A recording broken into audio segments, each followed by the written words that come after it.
আমি forum for Bangladesh স্টাডিজকে অশেষ ধন্যবাদ জানাচ্ছি এই আয়োজনের জন্য এবং আমাকে আমন্ত্রণ করার জন্য, দুটি কথা বলার সুযোগ দেওয়ার জন্য। আপনারা এই সংলাপে 3টি বিষয়কে বিশেষভাবে গুরুত্ব দিয়েছেন: ঐক্য, সংস্কার ও নির্বাচন। সংস্কার বিষয়ে আমাদের মধ্যে ঐকমত্য প্রয়োজন, এর কোনো বিকল্প নাই। এই 3 লক্ষ্যের কোনোটিকে ছাড়া কোনোটি সফল হতে পারবে না। ঐক্যবিহীন সংস্কার কিংবা সংস্কারবিহীন নির্বাচন বাংলাদেশকে এগিয়ে নিতে পারবে না।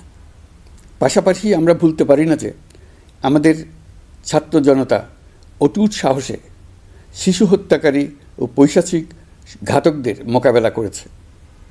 মানবতার বিরুদ্ধে এমন নিষ্ঠুরতাকে অবশ্যই বিচারের মুখোমুখি করতে হবে।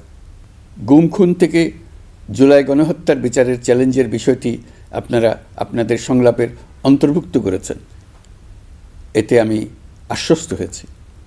সুধীবৃন্দ, জুলাই গণঅভ্যুত্থান কেবল বাংলাদেশকে মুক্তই করেনি, আমাদের স্বপ্নকেও তুমুল সাহসী করে তুলেছে। বাকহীন বাংলাদেশ জোরালো কণ্ঠে আবার কথা বলার শক্তি ফিরে পেয়েছে। এই দৃঢ়কণ্ঠ আবার ঐক্য গঠনে সোচ্চার হয়েছে। ঐক্য আমাদের মূল শক্তি। জুলাই অভ্যুত্থান আমাদেরকে ঐতিহাসিক মাত্রায় বলীয়ান করেছে। গত 5 মাসে এই ঐক্য আরও শক্তিশালী হয়েছে। গণ অভ্যুত্থানের বিরুদ্ধ শক্তি আমাদের মধ্যে ভাঙন সৃষ্টি করার ক্রমাগত প্রয়াস চালাতে থাকায় আমাদের ঐক্য আরও মজবুত হচ্ছে। এই ঐক্যের জোরেই এখন আমরা অসাধ্য সাধন করতে পারি। এখনই আমাদের সর্বোচ্চ সুযোগ।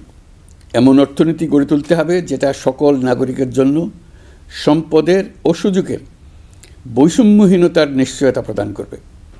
যত নিম্ন আয়ের পরিবারেই জন্মগ্রহণ করুক না কেন, প্রতিটি নাগরিকের, তিনি নারী হোক আর পুরুষই হোক, তিনি যেন বিনা বাধায় তো বটেই, বরং রাষ্ট্রের আয়োজনে তার সৃজনশীলতা প্রকাশ করে যে কোনো পর্যায়ের উদ্যোক্তা হতে পারেন, অথবা তিনি যে কোনো ধরনের কর্মজীবন চান তাই বেছে নিতে পারবেন।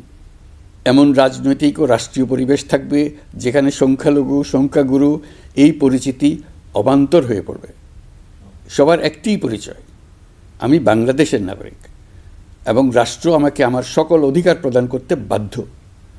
রাষ্ট্রের কাছে এবং অন্য নাগরিকের কাছে আমার অন্য কোনো পরিচয় দেবার প্রয়োজন হবে না, যেখানে ব্যক্তিবন্দনার কোনো সুযোগ থাকবে না।